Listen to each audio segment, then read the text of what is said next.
औज़ुबिल्लाहि मिनश्शैतानिर्रजीम बिस्मिल्लाहिर्रहमानिर्रहीम। आज की वीडियो में हम बात कर लेते हैं इंसाफ के ऊपर। इंसाफ की सूरत हाल ये है कि अगर हमें हमारे साथ कोई प्रॉब्लम आ जाए तो हम थाने और कचहरी का रुख करने से गुरेज़ां हैं, क्योंकि हमें मजमूई तौर पे इस बात का यकीन है कि वहाँ से हमें इंसाफ नहीं मिलेगा। लेकिन जहाँ ऐसे इश्यूज़ आ जाएं, मिसाल के तौर पे कोई मोबाइल स्नैच हो जाए या कोई बाइक या कार स्नैच हो जाए, तो वहाँ मजबूरी होती है कि थाने में हम अपनी रिपोर्ट को दर्ज कराएं ताकि उसके ऊपर कोई और वारदात प्रॉब्लम में इजाफा ना करे। तो इस सूरत में भी हम जब थाने और कचहरी में जाते हैं तो इसलिए नहीं जाते कि हमें ये उम्मीद होती है कि हमें यहाँ से इंसाफ मिलेगा, बल्कि हम इसलिए जाते हैं कि हमें मज़ीद परेशानी का सामना ना करना पड़े। और इस वक्त मैं मुहतात अंदाजे के मुताबिक कह रहा हूँ कि 90% आम शहरी जो है वो अकेले थाने के अंदर इंटर होने से गुरेज़ां होते हैं। और उसकी वजह जो हमारी पुलिस है, जिसको हम खादिम कहते हैं, हमारे मुहाफिज कहते हैं, उनका रवैया है। और उसके लिए फिर हम कुछ लोग ढूंढते हैं।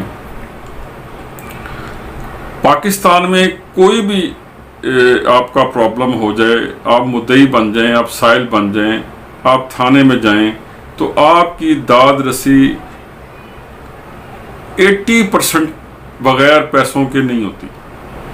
ख़ास तौर पे अगर आपके मुद्दे मुकाबिल कोई ऐसा आदमी है जो तगड़ा है आपसे असर रसूख में या पैसे में, तो वो पैसे का इस्तेमाल करता है। और पुलिस आपका FIR लेने से पहले सेकंड वर्जन आपके मुखालिफ का सुनने के बहाने उसको बुलाती है। और जाहिर है कि रिश्वत इसमें चलती है, इसमें तो कोई दूसरी राय नहीं है। ये पहले भी ऐसा था और आज की तब्दीली के दौर में भी ऐसा ही है, इसमें कोई तब्दीली नहीं आई अल्हम्दुलिल्लाह। और ये पूरी चेन है, मुहर्रर से लेके उस डिस्ट्रिक्ट पुलिस ऑफिसर तक कुछ चीज़ें सेटल हैं और उसके मुताबिक ये पैसे डिस्ट्रीब्यूट होते हैं। और ये बदकिस्मती है हमारे मुल्क की, और इसी को हम निज़ाम कहते हैं।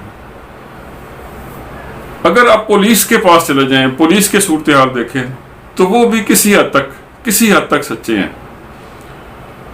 उनके पास स्टेशनरी का बजट कोई नहीं है, उन्होंने अपने रिकॉर्ड की कापियों की जिल्दें करवानी है, उनके पास उनका कोई बजट नहीं है। उन्होंने पेंसिलें और सफ़ेद पेपर लेने हैं, उनके पास उनका कोई बजट नहीं है। इवन के उनकी मोबाइल की रिपेयरिंग का प्रॉपर बजट नहीं है। उनकी मोबाइल जो 24 घंटे गश्त करने की पाबंद है, उसका अगर आप ये देखें कि उसको वो कितना पेट्रोल या डीजल देते हैं, तो वो इंतहाई शर्मनाक है। इसी तरह अगर कोई मर्डर हो जाता है किसी बीट इंचार्ज के एरिया में, तो उसका जो मेडिकल करवाना पड़ता है, उसके ऊपर जो पैसे खर्च होते हैं, जितने भी खर्च होते हैं 5-7 हज़ार रुपया, वो भी उस बीट इंचार्ज को अपनी जेब से खर्च करने पड़ते हैं या वो किसी से लेगा। रिपेयरिंग के लिए पैसे, थाने में मेंटेनेंस के लिए पैसे, फर्नीचर के लिए पैसे, ये सारी चीज़ें ऐसी हैं जिसमें प्रॉपर बजट एलोकेशन नहीं होती। यही वजह है कि इस बहाने से रिश्वत ली जाती है और फिर उससे ज़्यादा ली जाती है। ड्यूटी आवर्स का प्रॉब्लम है। आपके जो पुलिस के लोग हैं उनकी मेंटल ट्रेनिंग का प्रॉब्लम है। ये पुलिस एक्ट इतना पुराना है, अंग्रेज़ों के ज़माने का, कि ये महकूमों और ग़ुलामों के लिए और लोगों को डराने के लिए था। जिन्होंने बनाया था, उन्होंने अपने मुल्कों में चेंज कर लिया, और हम इतने नालायक है कि हम अभी तक इसको चेंज नहीं कर सके। दोनों तरफ से देखा जाए तो ये प्रॉब्लम है। इसके बाद दूसरा मरला इंसाफ के असूल के लिए आता है। आप मुकामी तौर पे किसी पंचायत में जाएं, तो दोस्तों पंचायत में फैसले हमेशा बाअसर लोग ही कर सकते हैं, और बाअसर लोग जो हैं वो किसी न किसी के ज़ेरे असर होते हैं। वहाँ भी माड़े और आम आदमी की जो सुनवाई है वो नहीं होती। वहाँ भी असर व रसूख चलता है और वहाँ भी बहुत सारे दीगर प्रॉब्लम्स होते हैं।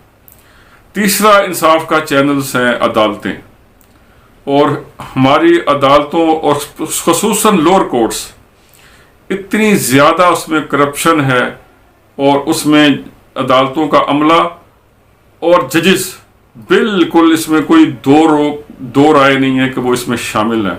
और बदकिस्मती ये है कि बाज़ जजों के किचन का खर्चा उनके अहलकार चलाते हैं, उनकी महफिलें और उनके मामलात वो अहलकार चलाते हैं, और इसके ऊपर कोई चेक एंड बैलेंस किसी हुकूमत का नहीं है। ये तब्दीली सरकार से पहले भी ऐसे ही था और अब भी ऐसे ही है। और इसमें कर्ब और तकलीफ इस इंसाफ के असूल में, चाहे वो थाने में हो, चाहे वो अदालत में हो, चाहे वो पंचायत में हो, वो उससे होती है जब जिसका कोई डिस्प्यूट मैटर आता है। और दोस्ताने मोहतरम, खुदा ना करे किसी का कत्ल हो जाए तो उस कत्ल के इंसाफ के हसूल से के लिए 8 से 10 साल और उसके हसूल के लिए आपके घर के बर्तन तक बिक जाते हैं। ये है हमारा निज़ाम इंसाफ। हमारे मुआशरे के इस निज़ाम का अलमिया है जो इतना ताकतवर है को इसको कोई तब्दील नहीं कर सकता, और ना अभी तक किसी ने तब्दील किया है। इसको कौन तब्दील करेगा और ये कैसे तब्दील होगा, इसके लिए हम आगे गुफ्तगू करेंगे। आज के लिए इतना ही, मुझे इजाज़त दीजिए। मैं चाहता हूं कि आप भी इसमें अगर कोई पार्टिसिपेशन करना चाहें तो मुझे मैसेज करें किस हवाले से गुफ्तगू और इसमें ऐड की जा सकती है। इसी के साथ मैं आपसे आज के वीडियो में इजाज़त चाहता हूं। अल्लाह पाक हम सब का हामी और नासिर हो। अल्लाह पाक हमें आसानियाँ अता फरमाए और आसानियाँ तकसीम करने का शर्फ अता फरमाए। वस्सलाम।